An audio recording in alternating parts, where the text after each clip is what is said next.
தாவேகா MLA சட்டமன்ற உறுப்பினர் கபில் அவர்கள் நம்ம பத்திரிகையாளரை கை நீட்டி அடிச்சிருக்காங்க. அது சம்பந்தமா பத்திரிகையாளர்கள் எல்லாரும் ஒன்று கூடி போராட்டம் நடத்துறாங்க. அதை நம்ம நேர்ல பார்ப்போம்.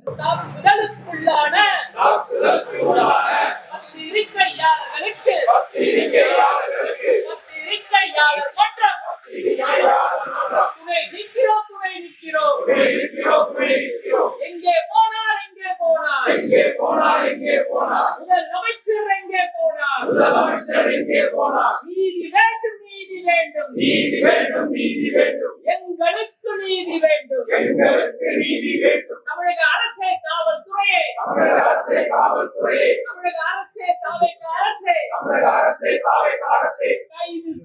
கைது செய். கிடக்கிறதெல்லாம் கிடக்கட்டும், கிழவனை தூக்கி மனையில வைன்னு ஒரு முதலமைச்சர். எனக்கு 1000 பிரச்சனைகள் என்ன, நான் உட்கார்ந்து இருக்கிற முதலமைச்சர் அறையே மாத்து, நாமக்கல் மாளிகைக்கு மாத்து, அந்த வேலையை மும்முரமா செஞ்சுட்டு இருக்காங்க. ஆனா சோளிங்கர்ங்கிற ஒரு தொகுதி எம்எல்ஏ, அந்த தொகுதிக்கு உட்பட்ட ஒரு ஒரு தம்பி, ஒரு யூடியூபரு, அவரை இத்தனைக்கும் அவர் தப்பு செய்தி போடல, அதான் முக்கியம். தப்பான ஒரு செய்தியை அவர் போடல, தப்பான செய்தியை அவர் வைரல் பண்ணல. ஒரு தியேட்டர்ல நிக்கிறாரு, மைக்கை ஏந்துறாங்க, அந்த ஆள் அப்படின்னு அடிக்க போறான். ஏண்டா மைக்கை நீட்டினா அடிப்பாங்கல்ல, அப்படி அடிக்க போறான். எம்எல்ஏ தரக்குறைவா நடந்துக்கிட்டா இப்படிலாம் பேசலாம். அப்படி போன ஒரு ஆளு இது வைரல் ஆகுது. அதுக்கு யாரை கேட்டா வைரல் பண்ணன்னு இந்த சம்பந்தம், அந்த பையன், அந்த மைக் பிடிச்சிருக்க பையன், அவன் தான் நினைக்கிறேன், சிவா. நீங்க உடனே அதுக்கு எதிரா, அதாவது நல்லவரு வல்லவரு அவரு சும்மா கைய ஆட்டினாரு அப்படிங்கிற மாதிரி ஒரு வீடியோ போடுன்னு சொல்லு. இந்த பையனும், ஏன்னா ஊர் சின்ன ஊரு, அந்த ஊரோட ஒத்து போனங்கிறதுக்கு அந்த பையனும் அந்த மாதிரி போட்டிருக்காரு. அடுத்து மறுபடியும் ஒரு போன் வருது. யாரு சம்பந்தப்பட்ட எம்எல்ஏ கபில், தாவேகா எம்எல்ஏ கபிலுடைய தம்பி தனஞ்சயனா போன் பண்ணி, இதை நீ 360ல டேக் பண்ணு அப்படின்றான். இவன் என்ன சொல்றான், இல்ல அது டெக்னிக்கல் அண்ணன், நான் அந்த மாதிரி பண்றது இல்லை, அது அரசியல் வேறு. அவங்க ஏதோ இவன் சில நாம்ஸ் வச்சிருப்பான் போல. டக்குன்னு பிடுங்கி அந்த எம்எல்ஏ பேசுறாரு, சார் இன்னென்ன வார்த்தைகள் அவ்வளவு.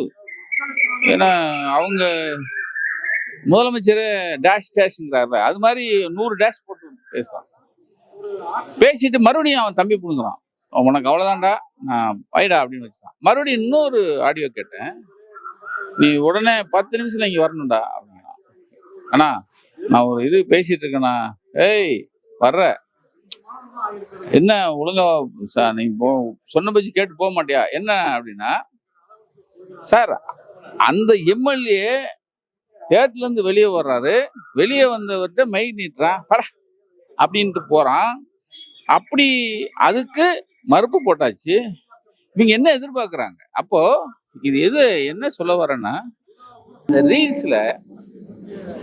ரீல்ஸ்ல இவனுக்கு எதிராக ஏதோ போயிருக்கு, அதை மாத்தணும். இந்த ரீல்ஸ் இவங்க பாருங்க, இவங்க எல்லாரும் அழிய போறது அந்த ரீல்ஸ்ல தான். சீரியஸாவே அந்த ரீல்ஸுக்கு ஏதோ இவங்களுக்கு ஏதோ நெகட்டிவ் ஆயிருக்கு, எங்க இருந்தோ அந்த இதை எதுக்குறது, அந்த இதை சரி பண்றதுக்கு இந்த பையன் மூலமா அந்த இவனை போட சொல்லியிருக்காங்க. அந்த பையன் போடல, அப்ப எதிர்பார்க்கிற அந்த ரீல்ஸ் ரிசல்ட் வரல. சாரி, நான் எதுக்கு இந்த விஷயத்த மறுபடியும் சொல்றேன்னா, ரீல்ஸ் அது தலைவன் எவ்வளியோ அவ்வளிதான் அவன் தொண்டன்பாங்களே. இப்ப உதாரணத்துக்கு சொல்றேன்னே, ஹைகோர்ட் 31 பேருக்கு அரசு வேலை கொடுத்ததுக்கு தலையில நங்குன்னு தாவேகா அரசு தலையில கொட்டுது. அது முக்கியமா ஜோசப் விஜய் தலையெல்லாம் கொட்டுது. இப்போ பரவலா கெட்ட பேர் ஆகுது. அதை மாத்துறதுக்கு என்ன பண்றாங்க, டக்குன்னு உடனே மெட்ரோ ரயில்ல ஏறிட்டா மாறிடும்ல. இப்ப எல்லாரும் அதை தானே போடுறோம். அதை போட்டு பாருங்க, இவரு முன்னாள் அமைச்சர் ஸ்டாலின், முதலமைச்சர் ஸ்டாலின் போகையில ஒரு ஆளை திட்டுறாரு, அறையிறாரு, இவர் பாருங்க அமைதியா போறாரு. எப்படி அதை மறந்துடுறோம்ல, அதுக்காக ரீல்ஸ். அதேதான் அந்த ஒரு அம்மா ஒரு சமூக நலத்துறை அமைச்சர் ஜெகதீஸ்வரி சார், ஒரு பொம்பளை என்ன பேச்சு பேசுது, ஒரு சொர்ணக்கா மாதிரி பேசுது, ஜட்டியோட உட்கார வச்சிருவேன், காலை உடைப்பேன், காலை வச்சா, இது பூராமே நாலாந்திரத்தை விட மிஞ்சின வார்த்தை ஒரு அமைச்சரா இருக்கிற ஒரு பொம்பளை பேசுது. அந்த அந்த பொம்பளை பேசுனதுக்கு இதுவரைக்கும் எந்த மறுப்போ எதுவுமே கிடையாது, அந்த அம்மாட்ட இருந்தே கிடையாது. இப்ப அதை உடனே மாத்துறதுக்கு என்ன பண்ணிட்டாங்க தெரியுமா? டக்குனு அடுத்த நாள் அந்த அம்மாவும் பக்கத்துல ஒரு கீர்த்தனான ஒரு அமைச்சர் இருக்காங்க, அது ரொம்ப தேசிய தலைவி, அது 2 பேரும் சேர்ந்து கிரிக்கெட் ஆடுறத போறான். இப்ப அதை மறந்துடுவோம்ல, புரியுதா? ஒரு ஒரு செயலை அடிக்கிறதுக்கு இன்னொரு ரீல்ஸ், அதேதான். அந்த ரீல்ஸுங்கிற சனியன்ல ஏதோ ஒண்ணு வந்ததுனால இவங்க பத்திரிகையாளனா எவனா இருந்தாங்கடா, நம்மளை எவனும் கேட்க போறது இல்லை. ஏன்னா முதலமைச்சர் பார்வைக்கு போனாலும் அவன் கேட்க போறது இல்லை. இந்த பக்கம் மேல இருக்கிறவன் எவனும் கேட்க போறது இல்லை. போலீஸ் அது இதை விட மோசமா நடந்தது. அதாவது இது வரைக்கும் ஜெயலலிதா பீரியட்ல இருந்த போலீஸை விட இப்போ மோசமா நடந்துக்கிறாங்க. இல்லைன்னா ஒரு எஸ்ஐய அடிக்கிறான், சிவாங்கிறவனை அண்ணன் தம்பி எம்எல்ஏ தம்பியும் அவனோட சேர்ந்து 20 குண்டா நாய்களும் போய் அடிக்கிறாங்க. இவங்க சடார்னு வராங்க, 2 பேரும் வந்து அதை எடுக்கிறாங்க. போலீஸு வரான், போலீஸு அதை எடுக்கிறான். எதை? அந்த போனை வாங்கி அடிச்சு மயங்கி விழுறட்டையும் போனை வாங்கி உங்க பாஸ்வேர்டை போடுங்கன்னு சொல்லி இதை இருந்தாங்க, அதை டெலீட் பண்றாங்க. சார் சார் என்ன சார் இது? எனக்கு ஒன்றும் புரியல. நம்ம எங்க இருக்கோம்? அப்ப போலீஸ் யாருக்கு பாதுகாப்பு? ரவுடித்தனத்துக்கும் ஒரு அயோக்கியத்தனத்துக்கு. ஒரு பத்திரிகைக்காரன், நீ ஒரு பத்திரிகைக்காரனை அடிக்கிற, அதை வீடியோ எடுக்கிறான், அதை டெலீட் பண்ணுங்க அப்படின்னு சொல்லி டெலீட் பண்றதுக்கு அந்த பாஸ்வேர்டை சம்பந்தப்பட்டவங்க அடிபட்டு கிடக்கிறவங்களையும் காப்பாத்தாம அவங்ககிட்டயே பாஸ்வேர்டை சொல்லுங்கன்னு வாங்கி இந்தாங்க டெலீட் பண்ணுங்க. முனவர் பாஜாவா ஏதோ அந்த ஆளுக்கு எஸ்ஐ இதை போய் அவங்க கம்ப்ளைண்ட் கொடுக்க போனா, ராமச்சந்திரன் ஒரு இன்ஸ்பெக்டர், என்ன சார் இல்ல நான் விசாரிக்கிறேன், உங்க எஸ்ஐ முன்னாடி நின்றுருக்காயா, அந்த ஆள் முன்னாடி தான் அடிச்சிருக்கான் அப்படின்னு சொன்ன பிறகு, சார் மேல இருந்து உங்களுக்கு உத்தரவு இல்லை. அப்ப நம்ம எங்க இருக்கோம்? பத்திரிகையாளனுக்கு என்ன பாதுகாப்பு? அப்போ எழுதுனா இப்படித்தாண்டா அடிப்போம், எழுதுனா இப்படித்தாண்டா செய்வோம். இது எல்லாம் பேஸ் பாத்தீங்கன்னா ரீல்ஸ் தான். ரீல்ஸ். ஆனா ஒரு காலத்துல இந்த ரீல்ஸ்னாலே அழிய போறது இவங்களாதான் இருப்பாங்க. அதுக்கான போராட்டம் தான் இன்னைய நிமிஷம் வரைக்கும் ஃபேர் போடல சார். என்றா மாதிரி இருக்கிற பெரிய பத்திரிகையாளர்லாம் வந்தாங்க, இந்த போராட்டத்துக்கு வந்திருக்காங்க.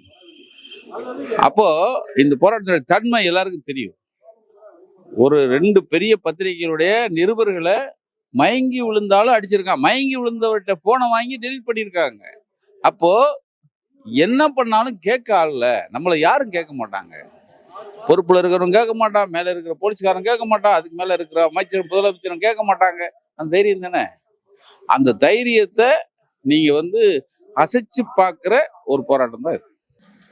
சென்னை பத்திரிகையாளர் சங்கத்துக்கு முதல் கட்ட நன்றி. இன்னைக்கு ஒரு போராட்டத்தை இது பண்ணாங்க. ஏன் நன்றி எல்லாம் ஒரு பத்திரிகையாளர் பிரச்சனைக்கு சொல்றாருன்னா, எங்க சூழ்நிலை இன்னைக்கு அது மாதிரி இருக்கு. பெரிய பாதுகாப்போ இல்லை ஒரு பெரிய பேச்சு சுதந்திரமோ அந்த மாதிரி ஒன்றும் இல்லை. அதுக்குன்னு இது ஒரு கருப்பு நாட்கள் எமர்ஜென்சி பீரியட் மாதிரி நான் சொல்ல மாட்டேன். விஜய் சார் இப்பதான் வந்திருக்காரு முதலமைச்சரா, அவருக்கும் டைம் வேணும். இந்த மாதிரி விவகாரங்கள் பத்திரிகைகளை கையாளுறதுக்கு ஒரு 6 மாசம் எடுத்துக்கலாம், தப்பு இல்லை. ஆனா ஒரு சட்டமன்ற உறுப்பினர் ஒரு பத்திரிகையாளர் கையை முறிக்கிறாரு, ஆளை வச்சு அடிக்கிறாரு, ஆஸ்பத்திரியில் போய் அட்மிட் ஆகிற அளவுக்கு வன்முறை பண்றாரு, காவல்துறையை வச்சு செல்போனை வாங்கி வீடியோவெல்லாம் டெலீட் பண்றாங்கன்னா இதெல்லாம் அராஜகம். இது ஓட்டு போட்டு மக்கள் தேர்ந்தெடுக்கிற ஜனநாயக முறை இருக்கு. இங்க கட்ட பஞ்சாயத்து குண்டாயுசம்லாம் பண்றது கிடையாது, நல்லது இல்லை. அப்போ ஒரு எம்எல்ஏ அவர் கண்டிப்பா இதை தடுத்து நிறுத்தணும்.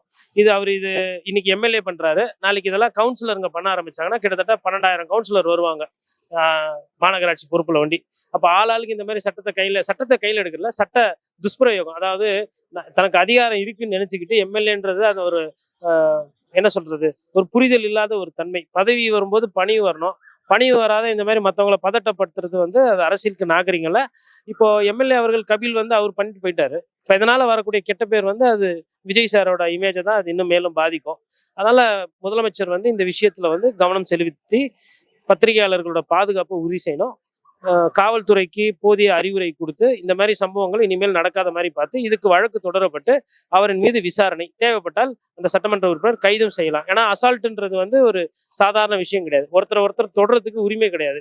காவல்துறையிலே கூப்பிட்டு போயிட்டு விசாரணை கைதி வந்து அடிச்சாவே வந்து மனித உரிமைன்னு பேசுறோம்.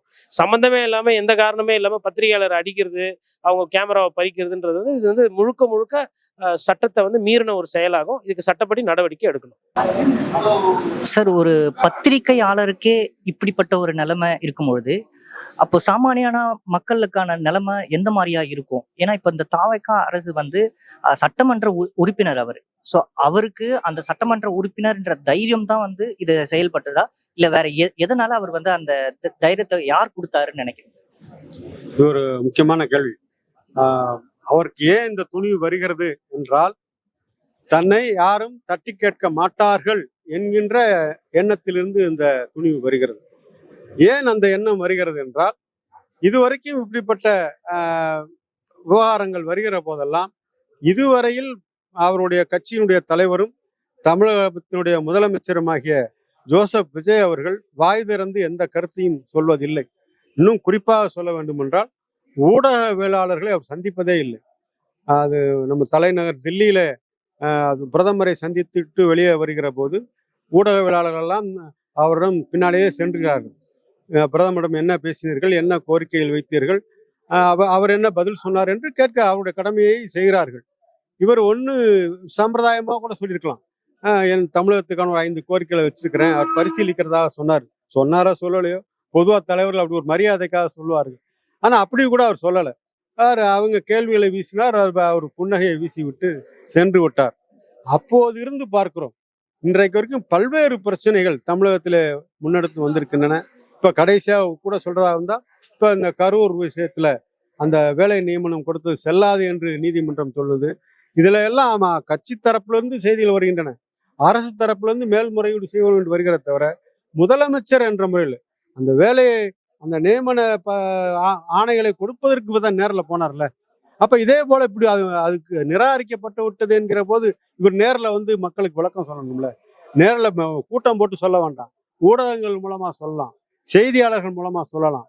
ஆனால் ஊடகங்களை மதிப்பதில்லை என்ற ஒரு அறிகுறி அவரிடமிருந்து வருவதால் ஊடகவியலாளர்களை மதிப்பது வேண்டியதில்லை என்கின்ற செய்தி அவருடைய தொண்டர்களுக்கெல்லாம் போய் சேர்கிறது. அதுதான் அந்த சட்டமன்ற உறுப்பினருக்கும் போய் சேர்ந்திருக்கிறது. ஊடகவியலாளர்களை மதிக்க வேண்டியதில்லை என்பது ஒரு புறம் இருக்க, உன்னை கோபப்படுத்தினால் அவர்களை தாக்கவும் செய்யலாம் என்பதாகவும் இவர்கள் எடுத்துக்கொண்டு இந்த தாக்குதலில் ஈடுபடுகிறார்கள். ஆகவே இதற்கு முதலமைச்சர் பொறுப்பேற்க வேண்டும் என்றுதான் நான் கருதுகிறேன். இப்போ இந்த தாவேகா எம்எல்ஏ கபில் அவர்கள் வந்து இப்ப இந்த செயல்ல ஈடுபட்டிருந்தாரு. இப்ப அதுக்காக தான் இந்த போராட்டமும் நம்மளுக்கு நடந்தது. இப்போ இத பத்தியாவது முதலமைச்சர் விஜய் அவர்கள் வந்து வாய திறப்பாரா? அதான் நான் சொன்னேன், அவர் திரைப்படம் என்கின்ற வெகுமக்கள் ஊடகத்திலிருந்து வந்தவர். எனவே ஊடகங்களை மதித்து அவருக்கு கருத்து சொல்ல வேண்டும். சும்மா ட்விட்டர்ல ஒரு சின்ன இது போடுறதல்ல. அது கூட இதுக்கு போடுவாரான்னு தெரியாது நமக்கு. அப்படி அல்லாமல் வெளிப்படையாக தன்னுடைய அணுகுமுறையை மாற்றிக்கொள்ள வேண்டும்.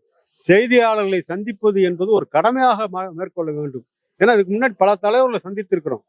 சில தலைவர்கள் செய்தியாளர்கள் சந்திக்கிற போது செய்தியாளர்களே ஒரு போட்டியே நடக்கும் பத்திரிகை நிறுவனத்துக்குள்ள, நான் போறேன்.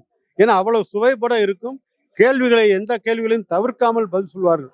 எடுத்துக்காட்டுக்கு சொல்ல வேண்டும் என்றால் கலைஞர் அவர்கள், அவருடைய அரசியலில் மாறுபடுகிறவர்கள் கூட அவருடைய செய்தியாளர் சந்திப்புக்கு வந்து முன்னால் வந்து அமர்வார்கள்.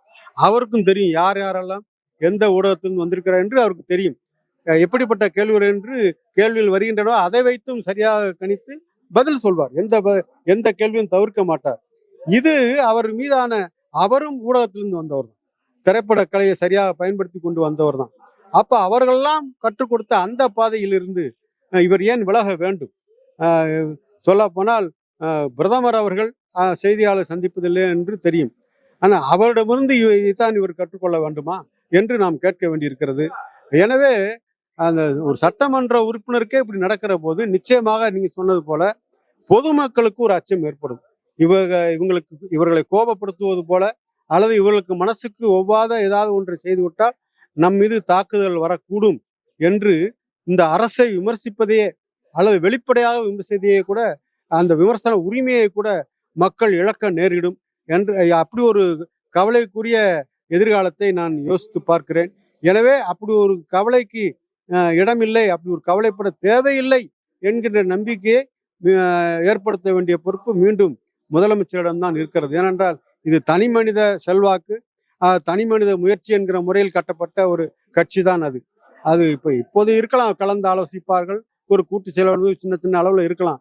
ஆனாலும் அடிப்படையில் அவரே சொன்னார்ல, ஒற்றை அதிகார மையம் என்று. ஆனால் அப்படி மையம் அவர்தான் என்பதால் இதை அவர் தெளிவுபடுத்த வேண்டும். இத்தகைய போக்குகளை அனுமதிக்க மாட்டோம் என்றால் சொல்லட்டும். என்ன இதுக்கு அவர் வருத்தம் தெரிவிக்க வேண்டாம். அவர் மேல நடவடிக்கை எடுக்கிறாரா மாட்டாரா, அல்லது காவல்துறை அந்த சட்டமன்ற உறுப்பினர் மீது உரிய நடவடிக்கை எடுப்பதற்கு அவர் கையில தான் காவல்துறை இருக்கிறது. அந்த காவல்துறைக்கு உரிய பச்சை கொடி காட்டுவாரா என்பதெல்லாம் நமக்கு தெரியாது, அடுத்து தான் வரும். ஆனால் இனிமேலும் இப்படி நடப்பதை ஊடகவியலாளர்கள் மட்டுமல்ல, பொதுமக்களிடம் கூட நமது கட்சி பொறுப்பில் இருக்கிறவர்கள் இவ்வாறு நடந்து கொள்வதை நான் கண்டிப்பாக அனுமதிக்க மாட்டேன் என்கின்ற செய்தியை அவர் வெளிப்படுத்தியே ஆக வேண்டும்.